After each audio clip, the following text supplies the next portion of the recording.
I talked about wanting to nurse my dog. When I was pumping breast milk on my bed one time, I was like milking myself. And then I like had a little extra in this cup and I was like, Wiley. Did Wiley take it? She sniffs the breast milk.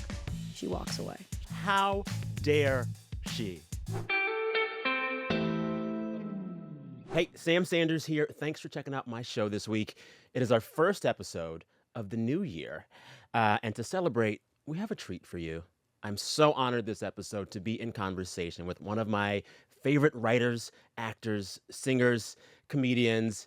She made one of my favorite sitcoms ever, Crazy Ex-Girlfriend, and she released a comedy special towards the end of last year that blew me away.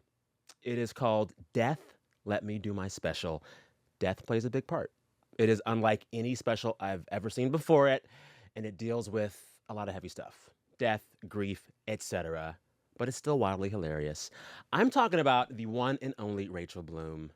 We're going to talk now about that special and laughing through grief and pain and where she gets her amazing sweaters, because I need this sweater and so many more. Rachel Bloom, hi. Hi. You know, I forgot this is airing in the new year. It's always Christmas sweaters, but you know what? This could be in January. This penguin it's still going to be cold. This penguin could be skiing in January. This penguin could be skiing in February. Yes. Let's set up the special first. Yes. I wrote down a quick description. You tell me if it works.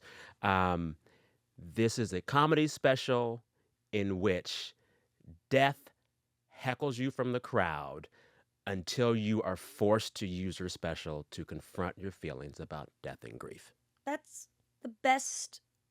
That's better than I have said. We were already going to pay you. It's really good. I get paid for this? Earnestly didn't know that. He said no. Oh, he's like, no. I'm taking you for drinks. I was just talking about how I got my letter from KCRW saying, would you up your donation? And I was like, there's no way I get paid for this. If anything, I'm paying KCRW. I love KCRW. I love all your programming. Proud member. I always forget to use the membership card. I said this off mic. I'll say it on mic. Yep. You being on this show frees you up for a little bit. The next email you get from us, you're allowed to delete it. What Just can one. I say? You're welcome. There you go. Yeah. So this special. Yeah. You start out, you're being funny. You got a song about the cum tree. Yeah. I'm locked in. And then, I guess, describe it. So, like, a heckler starts to talk to you. Yeah. Or yell at you. So Heckler starts to say, like, this kind of sucks. And it's meant to feel real, which is something we experimented with over the past few years we were doing the show. It did feel real because I saw it at the Largo, and I was like, who is that asshole? Yeah. So there were moments where, like, we used to let it go on a long time. It's like, okay, well, that's not the point of the special. The point of the special isn't for people to cringe and be horrified. And also in this country, it's always played by like a lone guy in a black hoodie, like. Mm-hmm. Yeah. So we used to have him be off mic for longer, and then if you'll notice in the special, he talks, and then the second he says I'm deaf, basically you think it's Heckler, and then he says I'm deaf. That's always on mic because someone next to you going I'm deaf is weird. Off mic is like, oh great, so we're going to die. We all die. Oh. Yeah. So yeah, and he says I'm deaf, and he's like, I went to this show because I thought you'd be talking about me, and I'm like, why would I be talking about you? I want to do a light show. It's been a rough past couple years. Like, let's just laugh about trees that smell like cum and stuff, and it's like a musical show. Yeah. And he's like, no, talk about me, and then he kind of semi-destroys the theater to scare me. Yeah, and then you are forced to make your comedy special begin to deal with what you experienced during lockdown. And I feel like the nexus of all of that is this week in early lockdown where your child is born, but she has fluid in her lungs, so she's on a ventilator. Very well said. Then, on the other side of the country, your longtime co-writer and collaborator is on a ventilator as well because of COVID. Yeah, and I didn't even know he had COVID. I found out the night I gave birth. Yo. And that is not an exaggeration. That is 100% true. Almost exactly a week later, he died. So it was this. While your daughter's still in NICU, right? She'd been out of the NICU for a couple days, so it felt like everything was going to be okay. And then it was like, no. It's Yeah. not. And we should point out here, you and Adam did all of the songs for Crazy Ex-Girlfriend together. Yes. And I Y'all should were also credit our other co-writer, Jack Dolgen, yes. who is thankfully very much Yeah. alive and is not in the special, not named in the special because he is very much Yeah, it's a special about alive. death. Yes, Special about yes. death. I just want to shout For out sure. Shout out. Shout out. Jack. Yeah. Thank you for being alive. Of course. Still. Yeah. And when Adam dies, y'all are still working on new stuff, right? Yeah. Wow. Yeah. We were working on new stuff. I was like, oh, I found my collaborator forever because we really, really connected, Mhm. especially writing musical theater Mhm. together. And it's Mhm. just there are projects I'm doing now where I'm still kind of experimenting with different collaborations because I'm like, Adam was going to be the guy Yeah. for Well, because it worked. it because it It worked. And worked. also like no one really can or could do what he did, which is he could write and produce Yeah. in basically any genre That's and write wild. hooks and write funny People don't lyrics. realize this. He helped you do your musical sitcom. He was also one of the founding members of Fountains of Wayne. His He career did it all. It's great. So founding members of Fountains of Wayne. He wrote the song "That Thing You Do," Girl. for which he was nominated for an Oscar. Oh my God. That's him. I love that song. And he got that gig from just what they call a demo derby, Huh. which is where TV shows, films solicit open submissions from anyone who wants to submit. And they Oh, heard wow. hundreds of submissions. It was always going to be called "That Thing You Do." Mhm. And out of everyone, he got it. That's incredible. That's Nominated for an incredible. Oscar. He wrote one of the greatest, if not the greatest, Tony Awards opening songs, which is "It's Not Just for Gays Anymore." I remember that too. He wrote that? Yep. Man. He did. Here's the thing. So he was 52. Mhm. I think he had, and his parents are still alive and they look fantastic. Yeah. I think he had another 50 years of work in him. I went to the premiere of Tick, Tick, Boom, which is, of course, about, Jonathan Larson, who died much younger than Adam. But Mhm. I talked to Lynn a bit about that movie affecting me because I was like, there are echoes of Adam in that. And he was like, oh, yeah, that I was Yeah. in the back of my head as Yeah. we were making this. Yeah. It's just it remains such a tragedy for everyone that knew him, but just such a creative Yeah. tragedy. Yeah. Yeah. Hearing you say that and having to process that grief while also processing COVID and lockdown, while also being a new parent. Yeah. At what point in your journey after that horrible week did you say to yourself, I can make this a comedy special now? Well, so in my office at the time, which is now my daughter's playroom, which is just a The very symbol on of the it all. nose metaphor. She was about maybe 4 months old. Mhm. At the time, it was her playroom, but still my office. Hard which to is- do. Yeah. So I was on the floor Mhm. playing with her. It was like 5:30 a.m. And on the back of the door was a little whiteboard that's still up there with, at the time, a breakdown of beats of this comedy special that I legit was planning on doing. Yes. And the Come Tree song is the only actual remnant still from that Really? that's left. Huh. Because part of the point of the special is I'm here to do a comedy special. yeah. And he's like, no. So, you look up, like, if you look at things like, it's in bullet points, right? So it's like, Come Tree, I'm trying to think of something, Fart Walk, Rub Your Pussy on It, like different, different potential songs for that. Yeah. And I'm on the floor playing with and playing is a weird term when you have a 4-month-old. It's It's like playing, you're but it's just- also yes. supervising Yes. the blob. Like watching the neck. Watching only- the neck. yes, Don't watching drop the your neck. neck. Don't drop your neck. And like looking at this person who's only just begun to not hate you for forcing them out of the womb. And I was looking at this board and I was like, oh, this is so absurd. I'm not doing this anymore. Doing this anymore. Like, this is, the world has exploded. And Were then you mad at that realization? Because it seems like you were excited about those songs. Yeah, I was. And there was something about that I was like, part of me just wanted to muscle through and do it anyway. And I was like, Mhm. okay, what if I try to do the special, but something interrupts me? Mm-hmm. And then I was like, what if it's death It just came to you. as a heckler? I was like, death, because it feels like death interrupted me.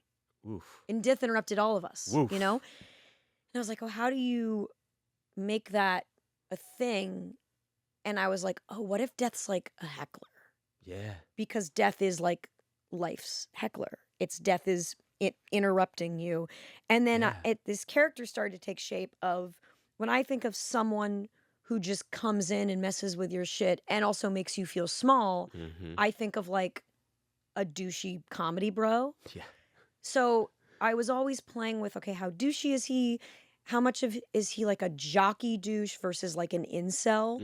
Um, a lot of stuff there was a version of this show that was 2.5 hours long Oh. where the character of death was like much more fleshed out in a way. There's so much that's been cut from the show, including a thing about dog nursing, Oh, yeah. which we were Which I talking love. about. Yeah. Because there's a moment where you talk about wanting to nurse your dog. You love it so much. Yeah, because also when I was pregnant, I- even before COVID, stuff started to get so real with life and death. And I suddenly got very anxious about the idea of my dog's mortality. Yeah. And so I talked about wanting to nurse my dog. And a story that I had in the special that just lifted out for time was when I was pumping breast milk on my bed one time, I was like, I think hand milking, and I had a little extra. Yeah, I've never heard hand milking, but yeah, so there's a way to so you can have an electric pump, but I've seen also those. if you're like, I'm lazy right now, Just boom, boom, boom. it's like milking a cow. But it's you. But it's you. See, you now. Basically, it's this. It's this move. So I was like, milking myself. And then I like had a little extra in this cup, and I was like, Wiley? Did Wiley take it? Okay.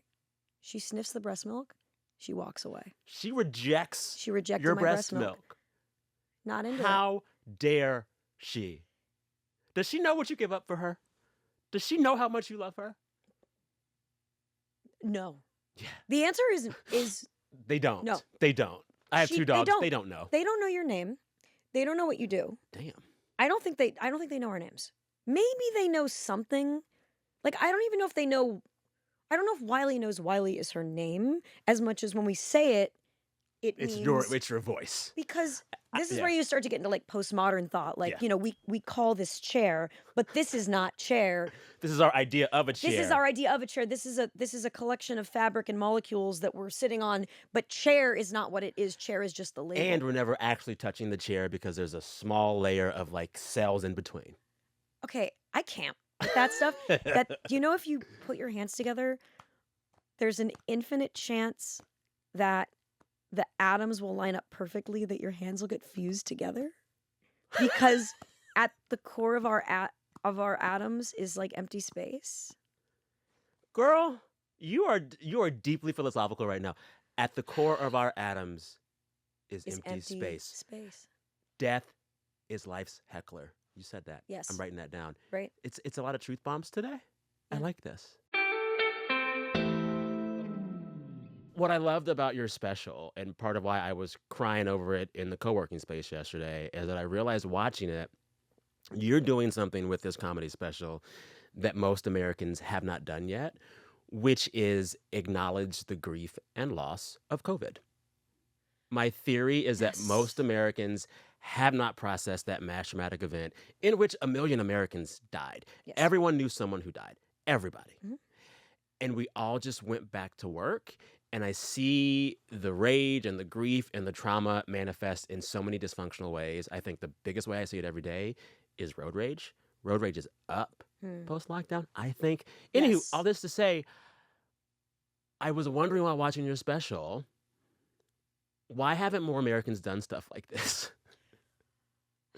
Talked about the crazy moment that was COVID and that loss and that death and that grief. We just don't talk about it. Yeah. No, I've thought about this a lot. I think American culture doesn't give us a template for talking about death. Yeah.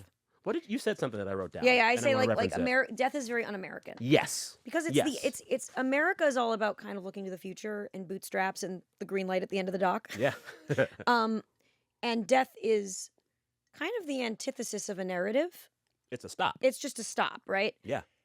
Unless there's like a kind of an afterlife. But then that's... no, I was going to say, unless there's like a narrative thing for death. But I think with COVID, there was no it wasn't dying in a war. Exactly. Right? It wasn't noble. It never felt noble. Yes, because it's just what happens. And there's been very few disease or pandemic movies I mean, after this, has anything been written about the Spanish flu? Like, if you Right. look for what was written about the Spanish flu, there was stuff written about World War One, Hmm. but not the Spanish flu. Which probably killed more Americans.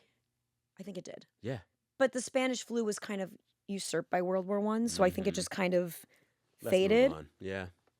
But I think it's so unpleasant, and I think there isn't a narrative around it. And I think that the idea of many, many people died for no reason, because that's just what disease happens. That's what it does, yeah. I mean, you could talk about public policy failure, but let's just say, like,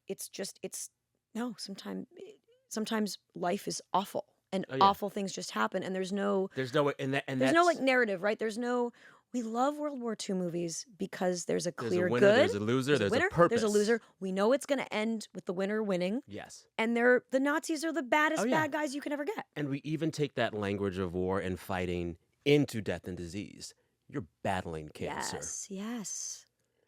No one was battling COVID. Didn't work because it was so new and weird and strange. And where did it come from? We didn't know how to battle it. Exactly. When Adam died, we didn't even. They didn't know it was a new disease. They didn't know what. And it was. We didn't know what we could touch or not. You're talking about in the special. You were microwaving things. Yeah, microwaving paper. Yo, I didn't know. No one knew. No one knew what was going on. Yeah. And I think that everyone just wants to kind of forget. And in talking to people who saw the show live, who've been through grief, there are some people I talked to who've lost loved ones from COVID, as recently as this year. Oh yeah, because it's still happening. Yeah, it is. But even people who've lost loved ones not through COVID, and there is this thing of, I was talking to one person who's maybe her mother died, and it's been a couple years, and people keep kind of saying, okay, that was a couple years ago. Move on. We don't give a template for grieving. We don't give a template for like how to deal with death. It's the same way, like, we talked a lot with Crazy Ex-Girlfriend about this. We don't give a template for people, the rejector.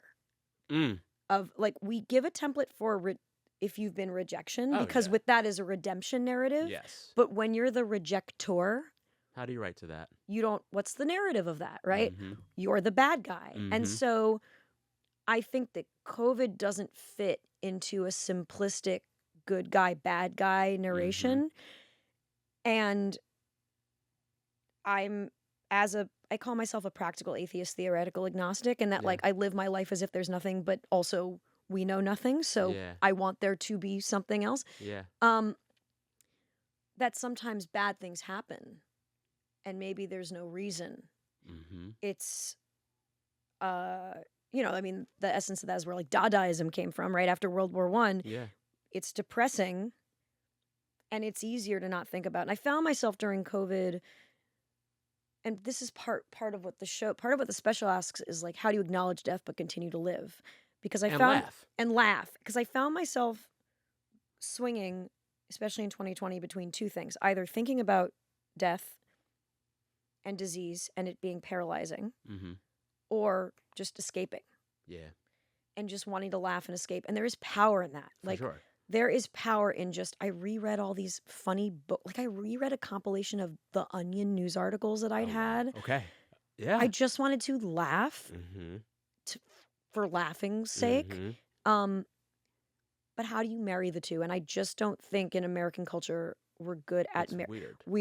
I mean, this is also just the way our brains are. Our brains thrive on like good, bad narratives, redemptive narratives.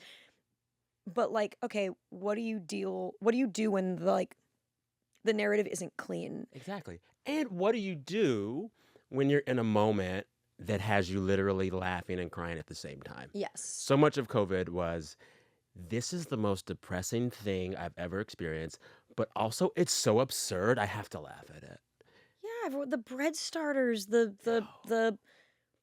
my husband took a picture on Instagram of like a rubber glove on the ground and said like, nature is healing. It was funny. It was Zoom weird. happy hours. Ridiculous. It was insane. I was so drunk those first few weeks. Yeah. And I thought I had to be. Oh my God. Because I Yeah. went from one Zoom happy hour to another. Absurdity. Well, that's so funny I that had that's what people were multiples. doing. I had multiples. Ugh, It was that hard. just sounds Yeah. so.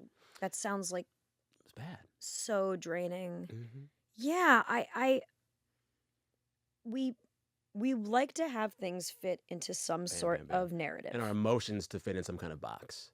Yes, and sometimes things are messy, and maybe there isn't a narrative culmination. I mean, what I would Yeah. like the narrative culmination to be of Mm-hmm. COVID Mm-hmm. is that COVID made us more prepared for the next pandemic, right? You're funny. That's what I would like. You're That's funny. what I would like the narration to be, because if Yeah. you've seen the movie Contagion, Oh, yeah. the scientists are the heroes in that. Mm-hmm. But then you have a vaccine, this miraculous vaccine, What?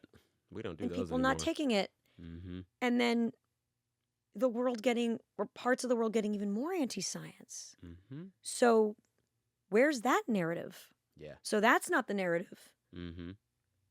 And I'm still struggling for a narrative. Yeah. Well, I still want a narrative that also speaks to the fact that, like, the way we lived our day to day is fundamentally different post-COVID, and it won't go back.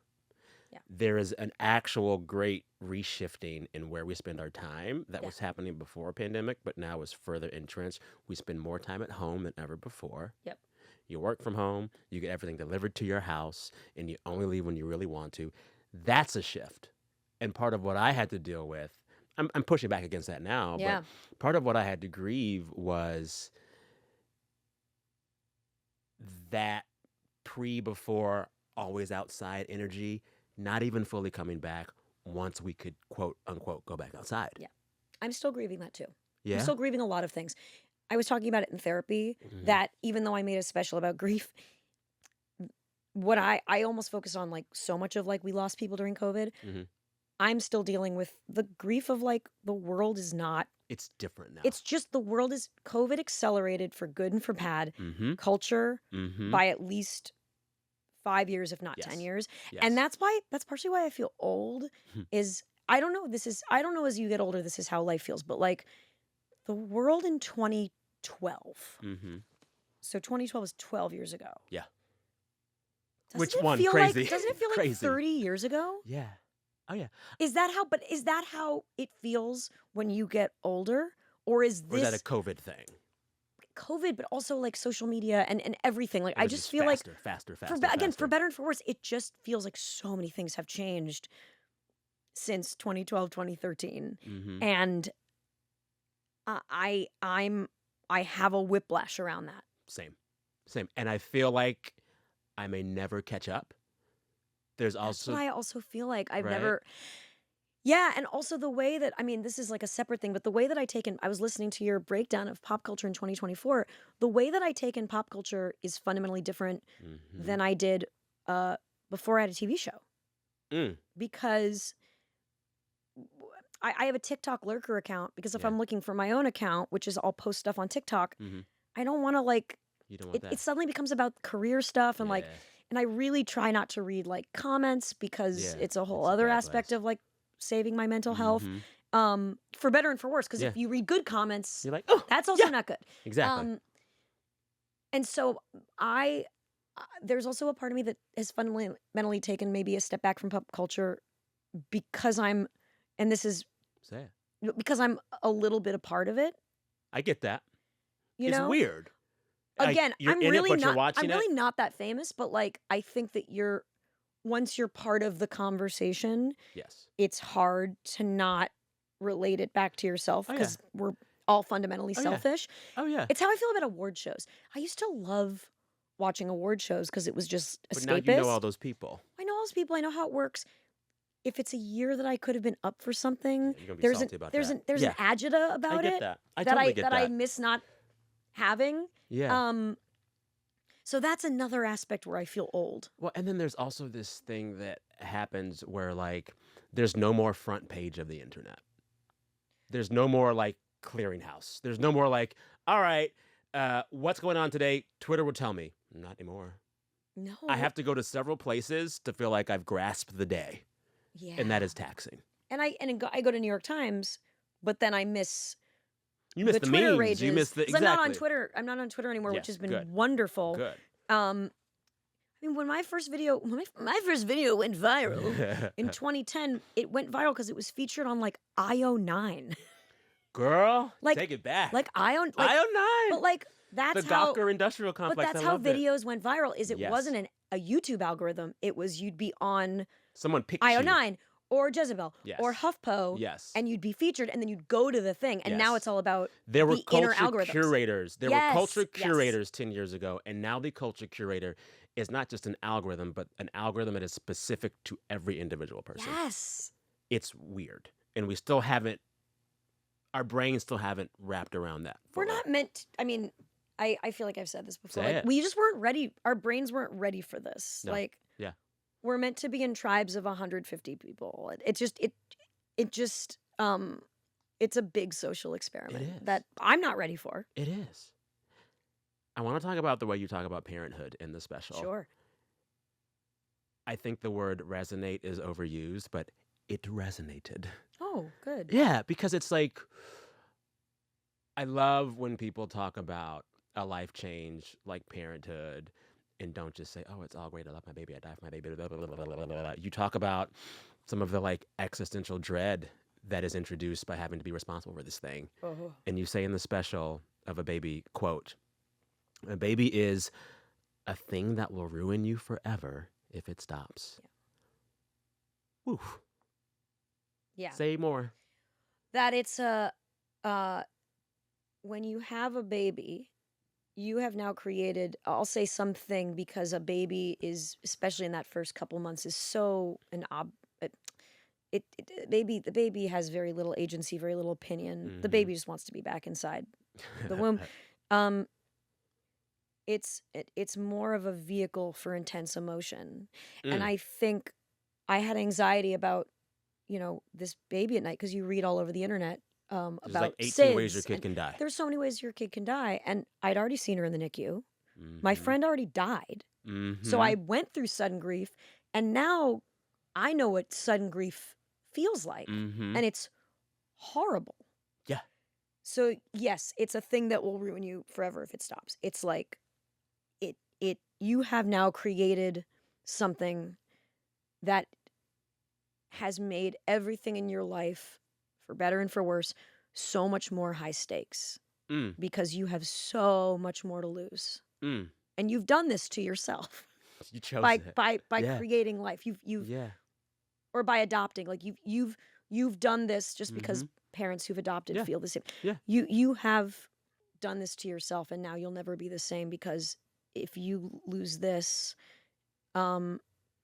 the idea of going through that sudden grief again was incredibly Mhm. real. And Yeah. also being like, oh, it could take my friend. Why not You take everyone around anything. me? Yeah.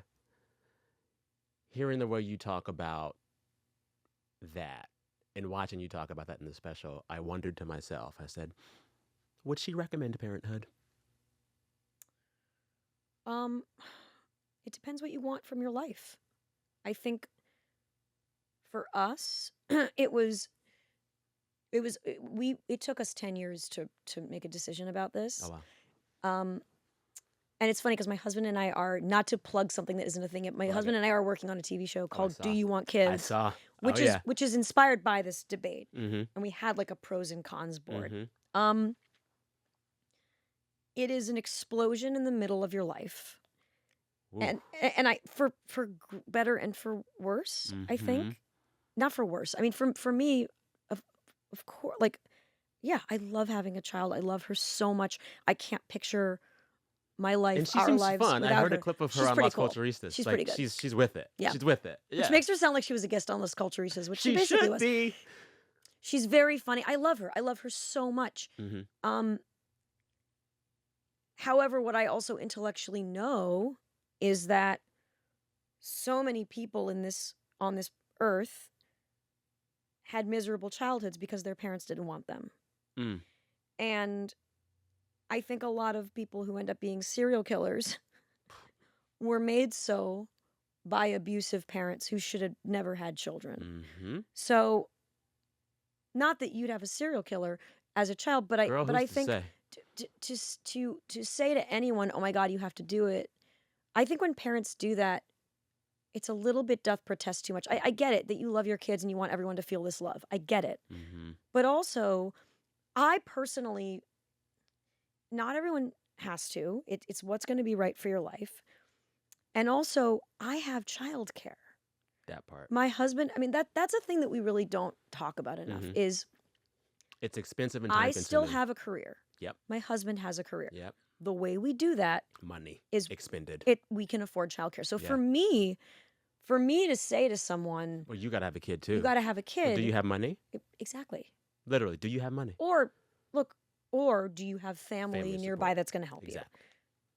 you? If I didn't have, And ideally, both. yeah, if I didn't have the means for childcare, Yeah.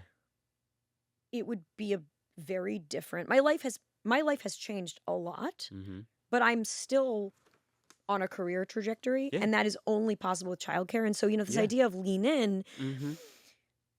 yes, it's possible to do it all if you have help. And this also goes into the systemic ways that we do not help parents and we do not help. And this is also, I think that maternity leave, people have accepted that now. Mm-hmm. Paternity leave is really, when my husband told people that he was going to be on a paternity leave, people were like, ha, That's but really, funny. but really. Uh-huh. He's like, no, we're going gonna have a newborn. Because it's mine. There is, we do not support parents. We don't. But the thing is, you got to make the people. Like, do Right? you want the species to continue to exist? So that's why, like, I think that I'm not one for foisting my opinions or life experience on anyone else Mm-hmm. because everyone has their own Mm-hmm. truth and their own experience and their own issues. Mm-hmm. For me, it was the right decision. Mm-hmm. I love my daughter. I can almost guarantee that if you have a child, you will love that child, and it will be an overwhelming feeling of love Mm-hmm. and fear Mm. of something happening to that loved child Mm-hmm. that you have never experienced before. Can I say you have to do it? No, I think that would be arrogant. Yeah. But should I do it? I'm kidding. I think you have the means, but also, I mean, Girl. From your lips to God's ears. I mean, I guess, like, Say it. what how often do you just lay around on the weekends and go to Every brunch? weekend. So that's gone. See now. So, like, that's what I'll say is See now. laying around on the weekends, Yeah. but it's give and take, right? Yeah. So for me, it's a close call, but having my daughter is worth my Saturday newspaper naps where I would fall Yeah. asleep with a newspaper across Ugh. my chest, like an old prospector in a cartoon. Yeah. That is worth it because of her, and I love her so much. Mm. But I think it depends on the It person. depends. It depends. It depends. Something you talked about in the special about your daughter and her being born and being sick. She's born with fluid on her lung. She's in NICU for a while. And you say in the special that you're an atheist, but then you also said as you were going through everything with your infant daughter and then the death of your collaborator, that you maybe changed a bit and perhaps became agnostic. I found that very interesting. Yeah. Here's where I'm at. Yeah. Is I want it to be true. I want there to be something else. Mm. All the evidence so far points to there's nothing. Mm-hmm. So I am an atheist. I live my life as if there's nothing, and that helps me be a better person of, like, I'm fully responsible for my actions. Yeah. The way that before I was an atheist, the way that I ingested spirituality to me was a little bit of, like, releasing myself of responsibility. Yeah. And that just didn't make me the best version of myself. It's why, like, it feels very personal and spiritual, even though it's the lack of a spirituality. Mm-hmm. Atheism does feel very spiritual to me because I'm also, but if there was evidence that there's something more, Yeah. I'm really open to that. And I think that before everything happened, I was really, so I used to talk about this in the special, and there was no way to put it, but so I used to be really afraid of ghosts. Yeah. Understandable. Because it's the unknown, but also basically when I was 14, so I'm Jewish, but I was raised very, like, kind of Did you mitzvah? secular. No, I didn't have a bat mitzvah. So, like, Okay. I'm very much in this nether region of it's more like my Judaism was defined on what we didn't about what we didn't do. We didn't have Christmas lights. We didn't have a Christmas tree, but I didn't go to temple. So Yeah. it's this kind of almost Yeah. absence that I'm still Yeah. working through. But I found out when I was about 14 that Christians, and there was like a very big active church community in my town, that Christians thought Jewish people were going to hell. Mhm. And I didn't know that because I'm an idiot. And it gave That's how me I was raised. I was raised Pentecostal. Oh wow. And everybody who wasn't Pentecostal, definitionally, could possibly go to hell. So because I'm such a people pleaser and I also always assume maybe other people are right, I'm like, wait, are they right? Oh. So I went through a real crisis Yeah. where if I were to see a ghost, it would be proof of purgatory, which would be proof that heaven and hell existed and that I was going to hell. So I lived Damn. in that weird. The weight that religious belief puts on children, And like regardless this is of. like into college. Like Oh my goodness. this was an existential fear of, I think I'm wrong, and it was kind of a half spirituality out of pure fear. Mm-hmm. So when I found, oh no, I'm an atheist, ghosts don't exist, there was like a nice security to that, where it's like, no, I don't have to worry about hell anymore. Yeah. For the first time, because of what I went through, and in a way doing the show was me learning how to cope with that. Mm-hmm. Like I'm still occasionally experimenting with going to psychics because I want it to be true. Yeah. I have not so far seen You proof allude that to a it psychic is. in the special. Yes. Yeah. But if I had an experience Yeah. that maybe questioned my beliefs for the first time in my life, I'm okay with either outcome. I'm okay with there not being an afterlife because right now I've come to terms with that. And I'm very okay with there being an afterlife because that would be great. I love this. And this is the first time in my life that I don't need to be dogmatic. Yeah. I'm still a kind of like skeptic atheist because in that movement is like a groundedness in truth and and like seeking a out certain truth, intellectualism, which I admire. which I'm not going to abandon. Yes. Yes. Feelings aren't facts, There right? you go. And I think that if more people embraced that feelings weren't facts, the world would A be better place. a way better place. Yeah. Yeah. But look, if I don't know, if I went to a psychic who said something that there was no way they could possibly know, like, all right, Okay, fine. I'm open. Yeah. I haven't seen the proof, Yeah. but I'm open. It's funny. We've kind of ended up in the same place. Yeah. So I was raised incredibly Pentecostal. In adulthood, I drifted away from my church for many reasons, and I toggled back and forth on what I thought I believed in terms of God. And after my dad died, I stopped believing in hell because I was like, there's no way there's even a chance he's going there.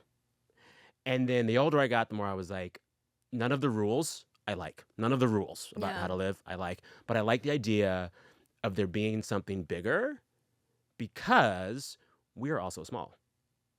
We're so small. We're so teeny tiny. I was reading Right? a op-ed, I don't know, some quote of an astronaut who's been to the moon. Yeah. And you're looking at the you know, Yeah. the Earth is the blue marble. Yeah. And it's like, what do you feel?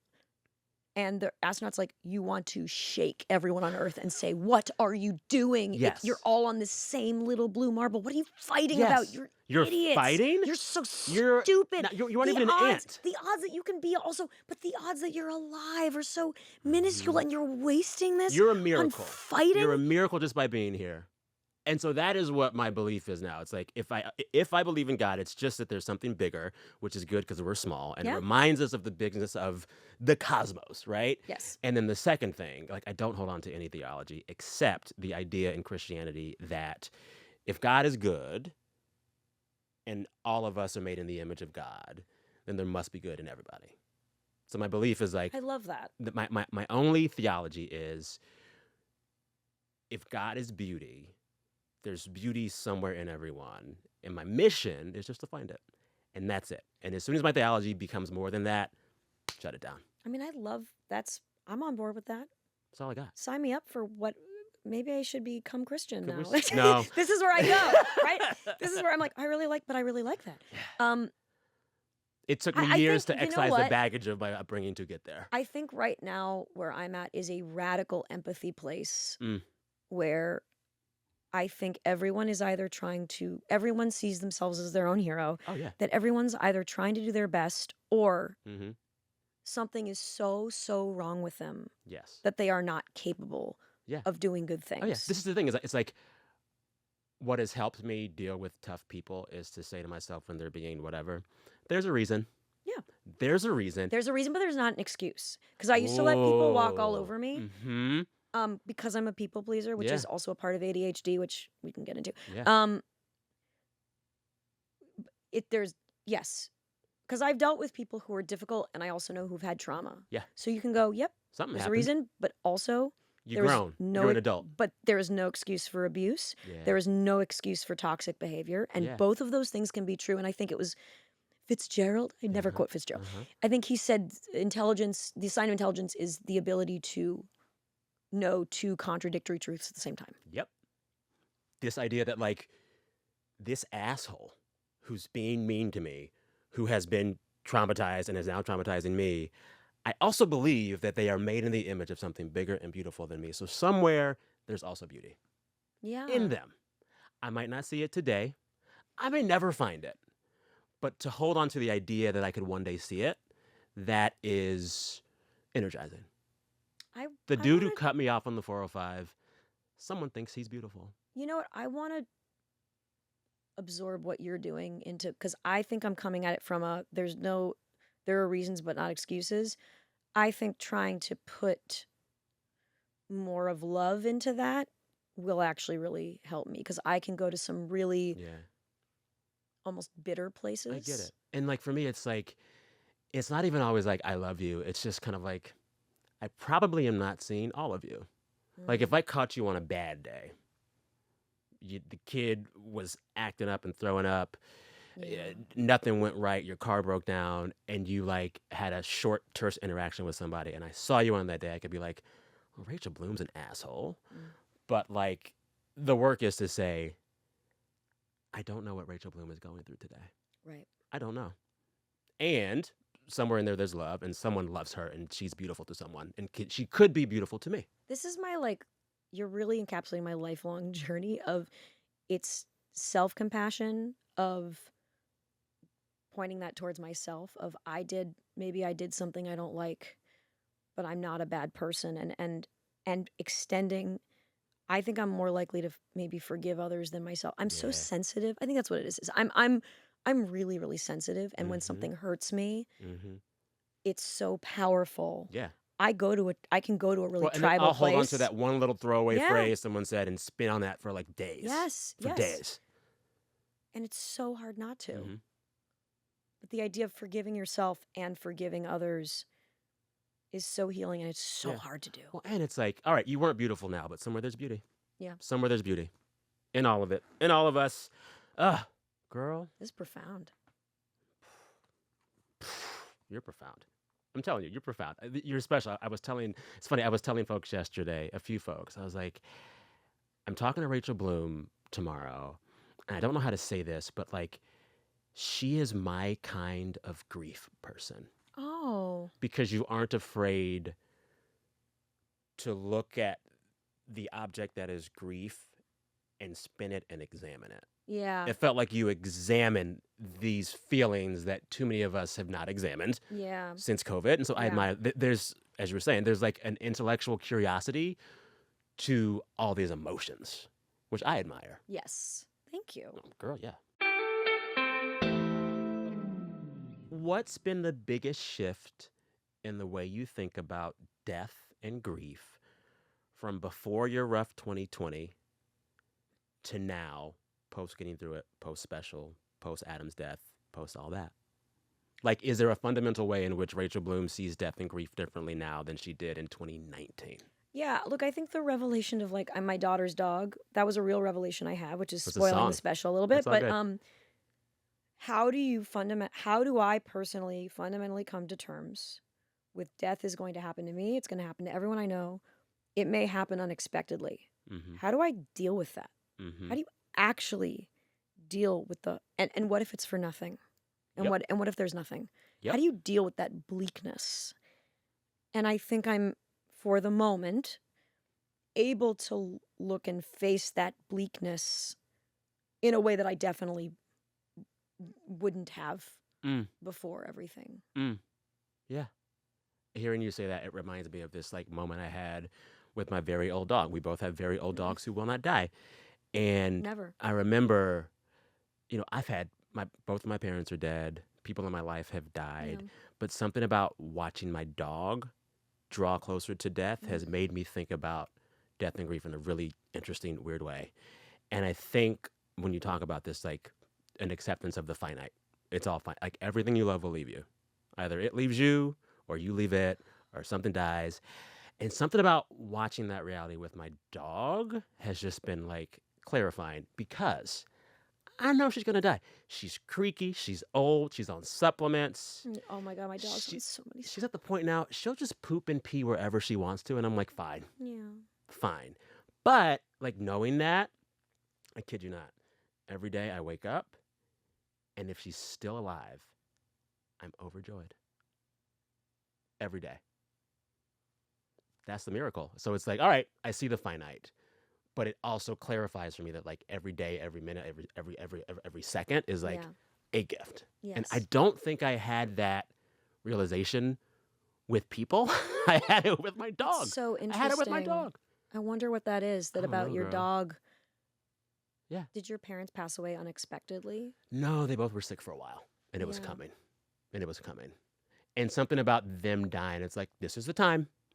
Whereas right now with my dog, I don't know. Because they're perpetual children. Yeah. That's the other thing is that Yeah. dogs, we joke where it's like, oh my God, Wiley must be so embarrassed that she's never learned to talk. She's had so much time. Uh-huh. And now, like, my 4-year-old can talk and she can't. That's got to be so embarrassing for Yeah. her. Yeah. There are forever babies. Exactly. I mean, she's our pup. We still Yeah. call her our puppy. They're in this way frozen in time, so they make you think more about time, Yes, yes. And right? we've bred them to be flop-eared perpetual puppies. Mm-hmm. Mm-hmm. Yeah, girl. Because if you had a pet wolf, I don't know if you'd think that Oh, that God. would. Yeah. If Yeah. if you had a pet wolf, you wouldn't be alive. But There's that. There's that. What emotion or thing or character heckles Rachel Bloom in the next comedy special? oh If my death heckled you God. this time. The internet comments that are also the things that I say to myself. How you gonna make that funny? I don't know. It's always been the same though, and again, that's why I don't read. The reason internet stuff is hurtful is because the person isn't in front of you. Mm. It's just text, Mm-hmm. and we have been taught, Mm-hmm. especially growing up, in the 90s and whatever, that whatever's written on the page or on whatever's written down is true. It's true. So it's different than someone saying something to you and you can get the full 'Cause context you're of like, that oh, you're person. an asshole and you're wrong. Or you're like, oh, something's very wrong with Mm-hmm. you.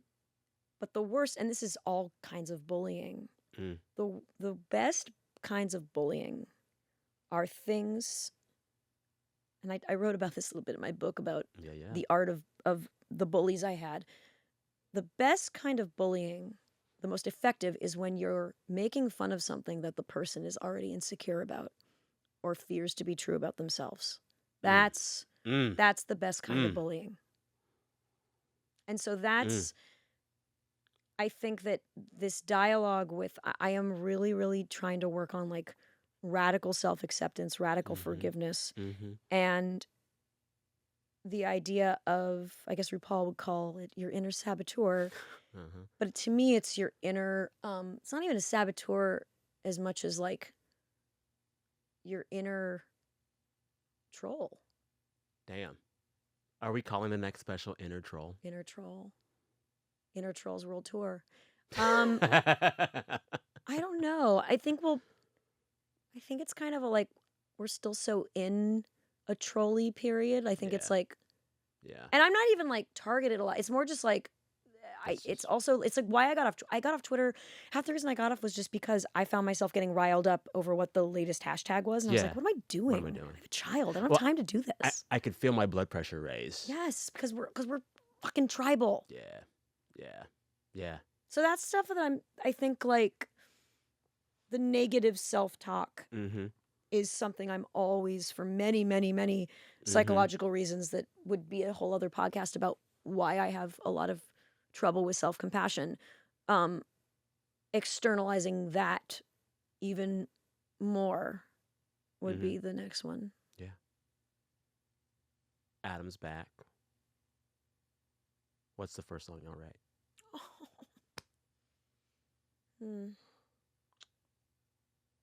I mean, I'd be like, what was the afterlife like, bro? What do you think he'd say? What? I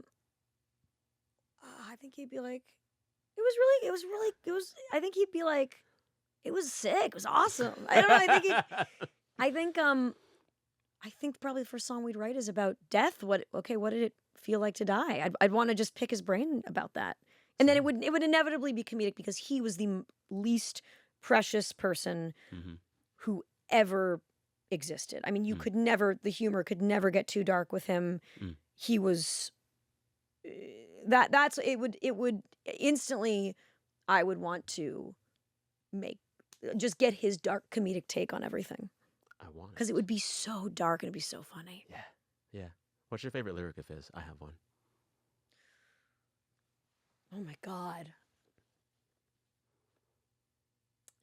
He wrote this song on Crazy X called What'll It Be? And that hook is so well written. And that lyric alone, What'll It Be? Because it's a bartender, but also it's about life, is just so good. The second he said that, my mind was blown. That's one that comes to mind. I love it. What's yours? It's funny you say that one because it's like he'll have these lyrics that can mean one thing or 100 things. Yeah. And I love what he does with the Fountain of Wayne song, Hackensack. I was literally just about to say, Girl. or every lyric in Hackensack. Because I will wait for you as long as you need. Yeah, I mean that. I've never been to Hackensack, but I know exactly what he's saying. He says, as long as I need to, and if you ever get back to Hackensack, I'll be here for you. If you ever get back to Hackensack, I'll be here for you. Yeah. Hackensack can be whatever you need it to be. Yeah. Ah. No, that song really gets me every time. It's brilliant. That song gets me so much. Even Katy Perry's cover of Hackensack gets me. Really? Oh, yeah. I think I've heard it. She covers it. It's amazing. not bad. You know what also I love is All Kinds of Time. Yeah? Say more.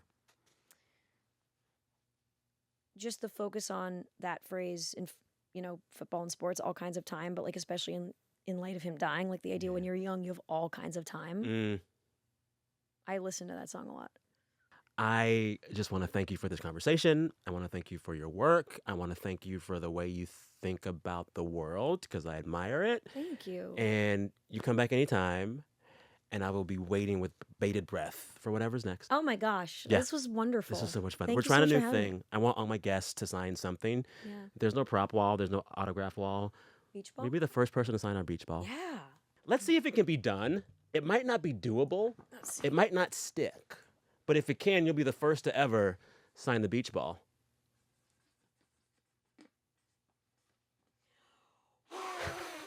You did it. Can I see? It's like you want to dry it a little bit. I don't want to get... Bloom. Rachel Bloom. Thank you, thank you, thank you. Thank you. We did it. Please come back anytime. I would love to come back. All right. We'll see you soon.